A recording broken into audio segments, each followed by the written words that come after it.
स्वागत है आप सबका फिर से एक बार एक नए वीडियो में।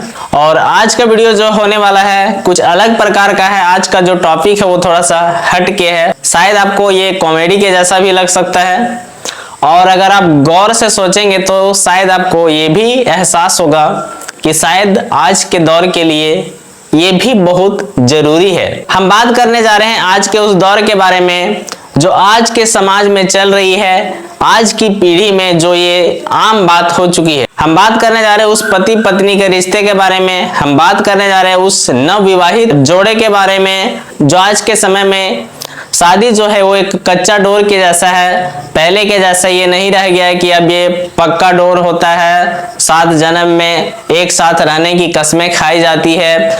वो सब चीजें जो है अब वो शायद पुरानी ख्यालात की मानी जाती है और आज के समय में नई पीढ़ी जो है वो नई माइंडसेट के साथ जी रहे हैं और उसमें नई विचारधाराएं आ रही है। और इसी के चलते पहले में और अब में जो ये चीजें हैं वो काफी बदलता हुआ नजर आ रहा है। और इसका कारण है हम अपने आप को कहते हैं कि हम डिजिटल जमाने में जी रहे हैं, हम शायद एक विकसित समाज में जी रहे हैं। लेकिन आप अगर इस चीज को सोचेंगे तो शायद आपको नजर आएगा कि क्या हमारा वो समाज वो दौर अच्छा था जब हमारा दादा दादी का समय का दौर था, या फिर आज का दौर है। एक दौर था जब शायद एक दूसरे के चेहरे भी नहीं देखते थे, शादियां होती थी और शायद एक सफल जीवन भी गुजरता था। लेकिन आज बहुत कुछ होता है, बहुत तामझाम होती है, लाखों करोड़ों खर्चे होते हैं, लेकिन उस रिश्ते को टूटने में ज्यादा वक्त नहीं लगता है। तो आज के इस वीडियो में कुछ इसी टॉपिक पे बात करने जा रहे हैं और बात होगी उस रिश्ते के बारे में जो या तो बन चुके हैं या तो फिर बनने को जा रहे हैं। क्या आपको अपने पार्टनर के ऊपर विश्वास है कि शायद वो आपके जीवन के लिए परफेक्ट है, आपको उससे किसी भी तरह का कोई खतरा नहीं है। हम दोनों की बात कर रहे हैं, चाहे यहाँ पे पति हो पत्नी हो, चाहे लड़का हो चाहे लड़की हो। दिन प्रतिदिन आप कहीं ना कहीं इस प्रकार की घटनाएं देख रहे होंगे, सुन रहे होंगे। कभी प्रेमी प्रेमिका तो कभी पत्नी पति, और आए दिन कहीं ना कहीं ये चीजें पूरे देश में सुनने को देखने को मिल ही जाती है। और इसी के मामले में इस नए दौर के नए माइंडसेट के साथ नए दौर में एक नया सुरक्षा चक्र भी आप बोल सकते हैं, या फिर आप बोल सकते हैं कि जिस तरह से लोग अपनी बीमा करवाते हैं शायद उस तरह की ये बीमा है, उस तरह की ये सुरक्षा है जो शायद आपको कहीं ना कहीं आपके लाइफ को प्रोटेक्ट करेगा। कुछ ऐसा ही आज के दौर को देखते हुए एक युवक ने कुछ इसी तरह का प्रयास किया है और एक आर्टिकल बनवाया कि मैं फलाने नाम की लड़की से शादी करने जा रहा हूं। अगर किसी प्रेमी को किसी भी प्रकार का दिक्कत है, आपत्ति है, तो वो अपना आपत्ति जता सकते हैं, ऐतराज जता सकते हैं।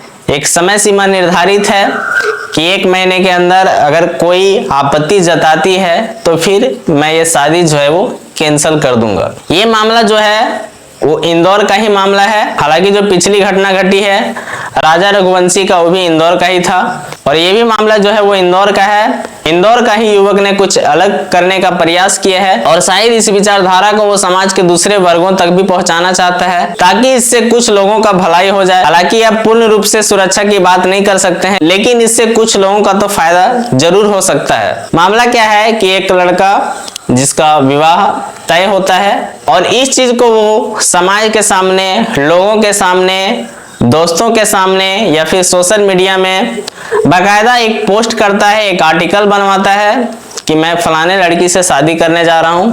अगर किसी को किसी प्रकार का दिक्कत है, यहाँ तक कि उसमें पता भी दिया रहता है और इस पते पे आप संपर्क कर सकते हैं। ये बहुत बड़ी चीज है अभी के समय में सोचने के लिए, अभी के समय में जो दौर चल रही है उसके बारे में बात करने के लिए। पूरी घटना क्या है हम लोग देखते हैं। क्या किसी ने कभी सपने में भी यह सोचा होगा कि एक दिन उसे शादी करने से पहले इस बात का विज्ञापन निकालना पड़ेगा कि मैं फलना तारीख को फलना लड़की से शादी करने जा रहा हूं। अगर किसी प्रेमी को कोई ऐतराज हो तो वो 7 दिन या 1 माह में अपनी आपत्ति लिखे गए पते पर दर्ज करा सकता है। मतलब आप गुप्त तरीके से भी, ऐसा भी नहीं कि आपको हो हल्ला करना, आप गुप्त तरीके से आपत्ति जता सकते हैं ताकि जो लड़का पक्ष जो होगा वो इस शादी से इनकार कर देगा। भाई बहुत सिंपल है, आपत्ति पर गंभीरता से विचार होगा और शादी करने से इनकार कर दिया जाएगा, मगर शादी के बाद हमारी जान की सुपारी ना दें, क्योंकि मैं जीना चाहता हूँ, माता पिता की सेवा करना चाहता हूँ। विवादित शादी करके मैं अपने माता पिता को तकलीफ नहीं देना चाहता और ना मैं उन्हें बुढ़ापे में अकेला छोड़ना चाहता हूँ। एक लायक बेटे का फर्ज अदा करना चाहता हूँ। इसी तरह का एक विज्ञापन राहुल पुत्र लक्ष्मी चंद्र राजवानी निवासी 8090 अशोकनगर इंदौर ने दिया, जिसमें लिखा है कि मैं पिंकी ठाकुर पुत्री किशन चंद्र ठाकुर निवासी इंद्रलोक कॉलोनी इंदौर से शादी करने जा रहा हूँ। हमारी सगाई हो चुकी है, हम विवाह सूत्र में बंधने जा रहे हैं। इस संबंध में अगर किसी व्यक्ति को कोई आपत्ति हो तो लिखे गए पते में 7 दिन में लिखित में सूचित करें। इस छोटे से विज्ञापन ने समाज को झकझोर कर रख दिया है। लोग सोचने पर मजबूर हो रहे हैं कि हम सभी को भी शादी से पहले इसी तरह का विज्ञापन निकलवाना चाहिए, जिस तरह कहा गया है कि शादी के बाद हमारी जान की सुपारी ना दें।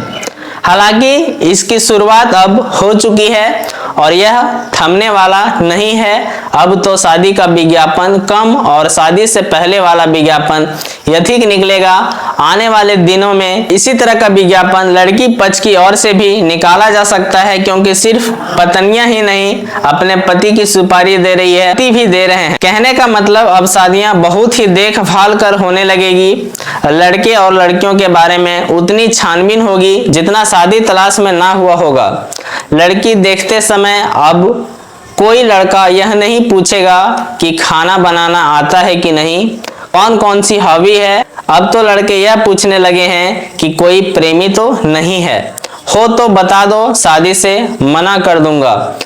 जब भी कोई इस तरह की घटना होती है, बेटा और बेटी खोने वाले माता पिता यही कहते हैं कि अगर किसी और से शादी करनी थी तो फिर मेरे बेटे या फिर मेरी बेटी से क्यों किया। ये बहुत ही गंभीर विषय है और आज के दौर में ये सोचने लायक विषय भी है कि हम जिस दौर में गुजर रहे हैं उस दौर में ये सब चीजें आम सी बात हो गई है और समय के साथ अब शायद ये विज्ञापन भी निकालना पड़ सकता है और इसमें कोई हर्ज भी नहीं है। शायद ये आपके लिए एक सुरक्षा चक्र का काम करे, एक रामबाण का काम करे, जो आपके जीवन चक्र को शायद किसी आने वाले मुसीबत से बचा सकता है। तो आशा करता हूं कि आज का ये एपिसोड आपको अच्छा लगा होगा, तो इसे लाइक जरूर कीजिएगा और इसे शेयर भी करना ना भूलिएगा ताकि ये जो मैसेज है दूसरे लोगों तक भी पहुंचे।